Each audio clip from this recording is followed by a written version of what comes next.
So after World War II, did your family and other families in your community have enough to support the mass introduction of babies? So my parents were capable of providing schooling for me.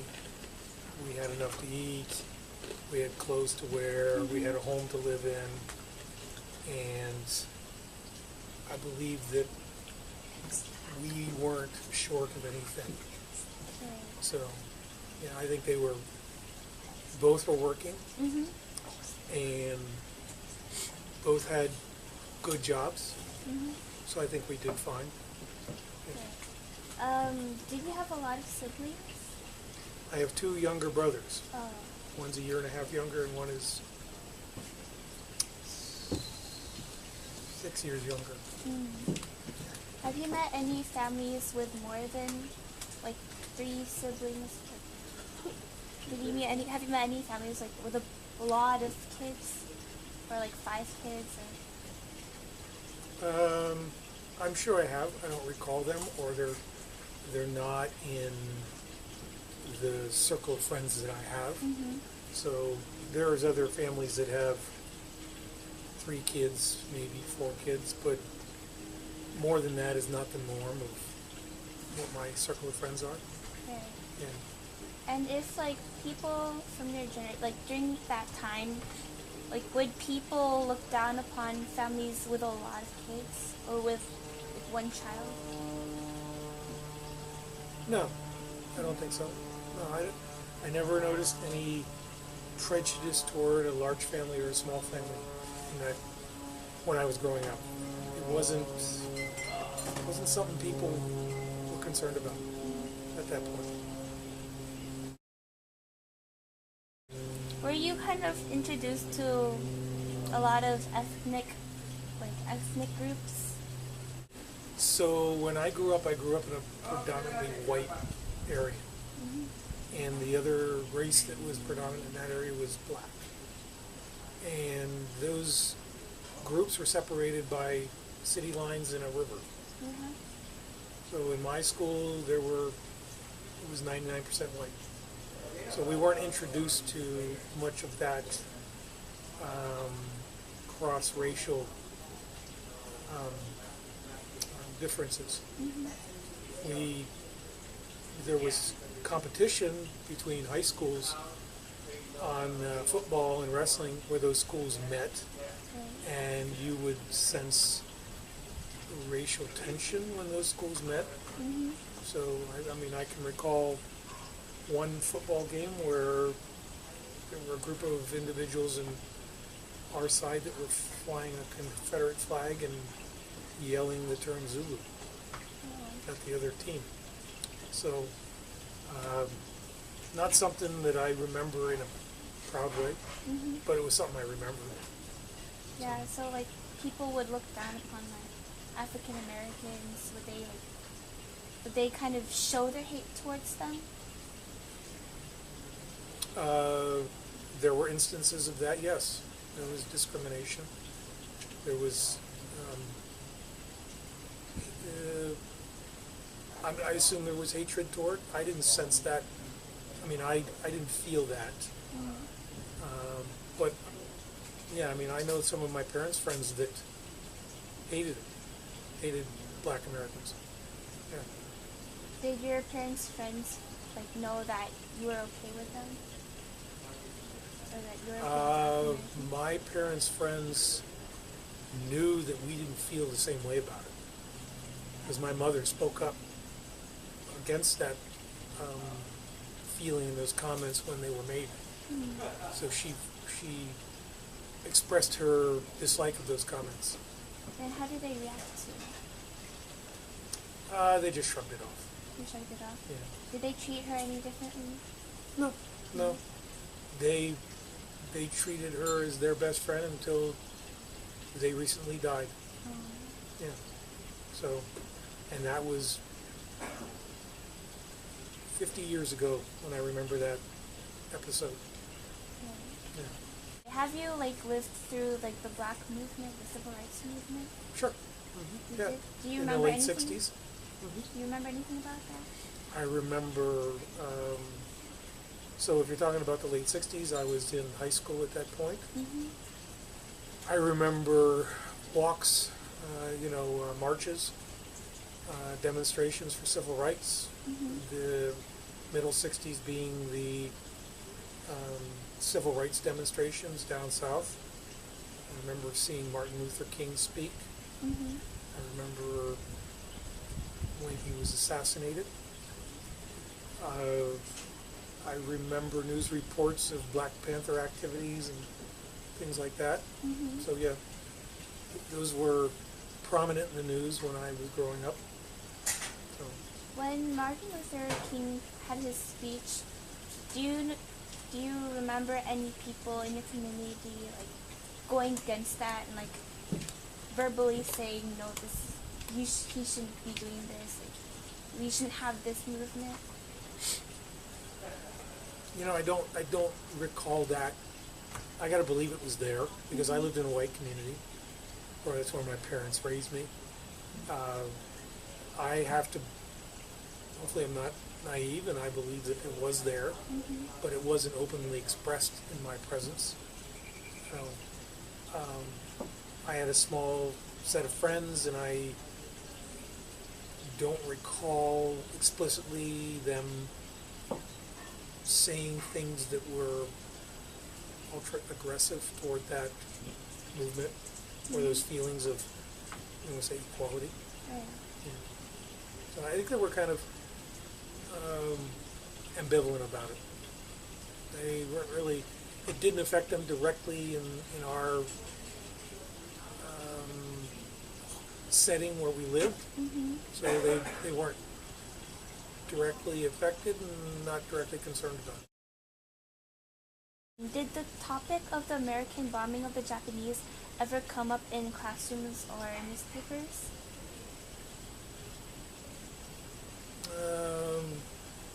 The only time it came up in the newspapers was from a historical standpoint, a remembrance of it. So I was born in 1955, so that had already occurred 10 years earlier. And so it was part of history at that point. Mhm. And the only discussions that I remember was that those bombings saved, it's a bit ironic, but they saved many more lives than they killed. Right. Each of those bombings, I think, killed at least 100,000 people in each event, if not more. But from both an American or Allied side and a Japanese side, they saved what estimated to be 1 million lives of people who would have been killed or wounded in the taking of Japan, Right. assaulting Japan. Yeah.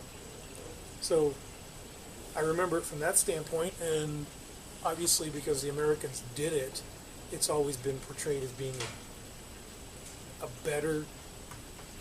It's better than. It's more of a good thing than more of a bad thing, Right. right? And it's all from your perspective. The Right. Japanese might see it differently, Yeah. right? Yeah. So you kind of supported it when you learned about it. Supported the. Supported the bombing when you learned about it.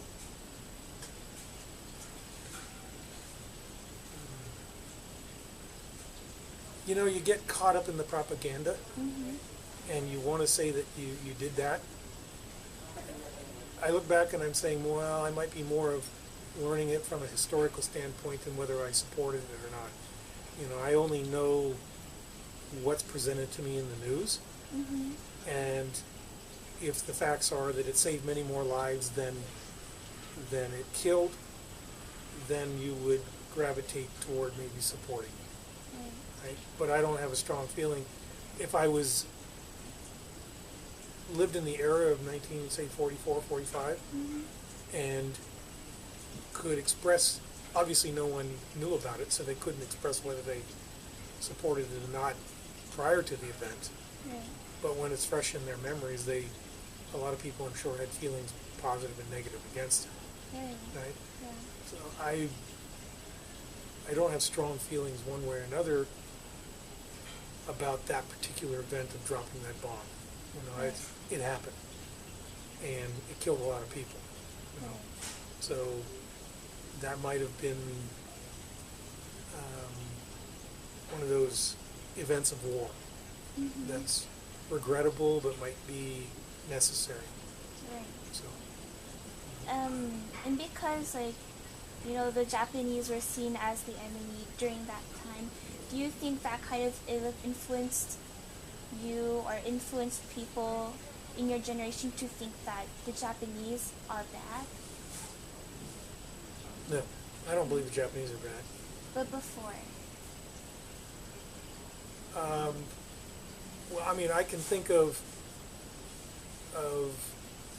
as a kid, say 10 or 12 years old, and watching the movies that were produced at that time that portrayed the Americans as the guys in the white hats, the good guys, right? And the Japanese being portrayed as the black hat guys. The enemy. The enemy, right? And you get caught up in that. But once you start formalizing your own thoughts and you start understanding history, you recognize that the Japanese were taking those actions for reasons they believed to be correct also. You know, whether they were being imposed upon by the United States, or they felt economic pressure or whatever it was, you know, they acted what they thought was good faith too. So, to their causes. So, I didn't develop a what do you want to say, ingrained, long-standing dislike of the Japanese. I mean, I look at the movies and say, okay, yeah, we're the good guys, right? But then once you learn that there's always two sides of the story, and you're not always the good guy like you think you are, then you start to balance those impressions you have and come up with maybe ones that are fairer, right? Right. Yeah. In a similar light, do you remember anything about the Korean War? Like, was it during your time? No? No. Korean War was 1951 to 1953. Oh. So my dad was in both World War II and he was in the Korean War. Oh, really? He fought in both of those wars as an American soldier. He was an Army sergeant. And he did not talk a lot about it, right? He has some medals. In fact, I have them now of his medals of valor. Oh, wow. Awards. He's got what's called a CIB or Combat Infantry Badge, which is only given to soldiers or military men who are actually in combat. I've been in the military, but I don't have a CIB. But he didn't discuss those very much. He didn't talk a lot about it. He told me that in World War II they were in Belgium after D-Day, and that he was in some of those fights. And he told me that in Korea that he remembers the cold. They were very cold. Guys were dying of frostbite or freezing to death, suffering frostbite, and just the bitter cold they remember. So. So, like, since your dad was a sergeant, did he kind of pressure you and your brothers to join the Army? Not at all. No? No. He had no yearning for us to be what he was. He wanted us to be what we wanted to be. And I joined the military because I was drafted for the Vietnam War, and I did not want to be in the Army, so I joined the Air Force as a way to avoid direct combat. So, but he didn't encourage us to be soldiers or airmen or anything like that. So he wanted us to develop our own paths, whatever they might be. And being that your father didn't pressure you guys, do you think that other people looked down upon him for doing that? No, I never saw that. They never treated him any differently, whether he encouraged us to be a doctor, be a soldier, or the only thing he encouraged us to be was be productive. Do something that helps society. So I never saw that attitude toward him. Do you think there was pressure from society to be enlisted to kind of volunteer to be in the Army? From his generation or mine? From yours. No. There was a backlash against the military during the time that I was in because it was the Vietnam War. Oh, yeah. And people, so your generation and people younger than me experience the society's being grateful toward the soldiers and welcoming them back. And there's these big affairs of soldiers coming back and groups meeting them at the airport and everything.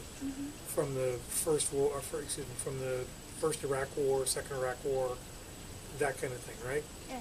That wasn't the case in the Vietnam War. The soldiers were the tangible focus that people unleashed their anger at the government. So through the soldier, they unleashed their anger they had toward the government. So soldiers were tormented by that, by the society's anger at the government to pursue the Vietnam War, to escalate it, and then to finally just end up losing it, right? And the way they were able to release some of that was at the soldiers because they represented the government to the people. So they weren't welcomed back in a large way. So, which is a big, to me, that was the crime of the era, was not to, those guys didn't want to be there. They were doing something for their country. Whether their country was right or wrong, they did it for their country. And society turned against them, even though it was for their country. Do you kind of think that's the case today at a certain, level? Not at all. No? Not at all. Nope. It's completely, it's 180 degrees off phase of what it was then.